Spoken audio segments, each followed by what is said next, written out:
Comment t'éloigner de ton groupe de copines toxiques sans embrouille? Si tu sens que ton énergie elle est au plus bas quand t'es avec tes copines, que vraiment elles ont tous les red flags qu'il faut pour vraiment ne pas être tes copines, que c'est des personnes mauvaises pour toi et que t'as envie de t'extirper de ce groupe de copines mais que t'as peur que ça fasse des embrouilles, que ça se retourne contre toi et tout.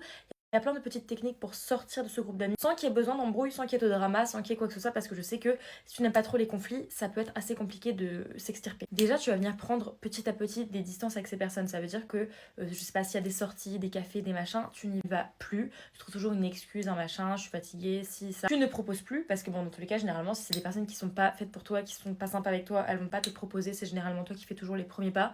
Bah là, tu arrêtes de faire les premiers pas, tu arrêtes de proposer et tu arrête de sortir avec elle. Ensuite, ça c'est très actuel, mais si tu fais les flammes avec les personnes de ce groupe-là, tu arrêtes. Tu arrêtes de faire les flammes. Et puis généralement, en plus, c'est que en surface, tu fais juste les flammes avec les personnes, mais il n'y a pas de discussion sérieuse, il n'y a pas de discussion profonde, donc ça sert à rien en fait de continuer à garder un contact. Tu arrêtes les flammes avec toutes les personnes de ce groupe qui te rend pas heureuse. Pareil, si ça t'envoie des messages, des machins, tu réponds vraiment hyper lentement. C'est-à-dire que tu mets des remis, des big remis. S'il faut mettre un remis de 8 jours, tu mets un remis de 8 jours. Moi, tu montres que tu n'as plus rien à faire avec ces personnes-là petit à petit. Voilà, c'est pas juste je peux vous parler comme ça du jour au lendemain, j'arrête de vous parler. Là, c'est vraiment déjà t'arrêtes les flammes. Ensuite, tu commences à répondre de plus en plus lentement, de moins en moins souvent.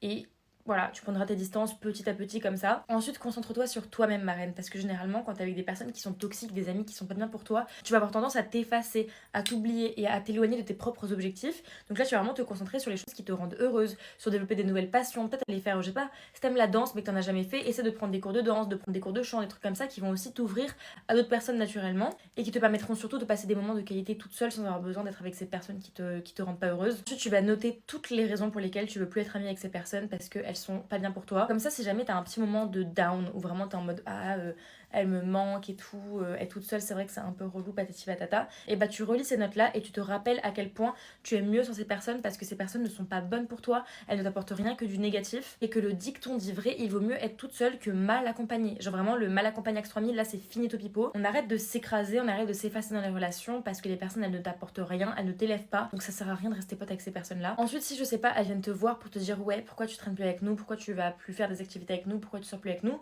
dis-leur simplement j'ai juste besoin d'être un peu seule en ce moment, genre j'ai mes trucs perso et j'ai pas envie d'être forcément avec des personnes, j'ai envie d'être un peu toute seule. Au moins si elles comprennent, et c'est tant mieux, genre elles s'éloigneront aussi toutes seules et au moins tu seras tranquille ou bilou et il y aura pas genre d'embrouille ou quoi et tu pourras juste t'éloigner petit à petit. Après si elles commencent à le prendre mal et tout, c'est juste une preuve en plus que c'est pas des vrais amis genre. Parce que si tu dis à quelqu'un que t'as juste besoin d'être un peu seule et que la personne elle te fait la gueule pour ça, c'est juste que c'est pas une amie, genre c'est une preuve en plus que c'est pas des amis. Ensuite, ouvre-toi à d'autres personnes, genre fais de nouvelles rencontres. Je sais pas si par exemple c'est tes copines d'école, et n'hésite pas à t'asseoir à côté de nouvelles personnes. À midi, de t'asseoir à côté d'un nouveau groupe, de commencer à parler à de nouvelles personnes, à commencer à sociabiliser avec de nouvelles personnes. Même pour les travaux de groupe ou quoi, change de groupe, essaie de te mettre avec de nouvelles personnes qui t'attirent potentiellement parce que vous avez les mêmes passions ou des points en commun. Parce que généralement, quand tu restes trop souvent avec un groupe de personnes, tu te fermes à d'autres personnes sans forcément t'en rendre compte. Et là, c'est vraiment, vraiment l'occasion de te faire des nouvelles copines. Et en plus, ma reine, généralement, quand des personnes sortent de ta vie, c'est parce qu'il y a des personnes encore meilleures qui vont rentrer dedans. Et enfin, le journaling, ma reine, c'est super important juste pour garder ta confiance en toi,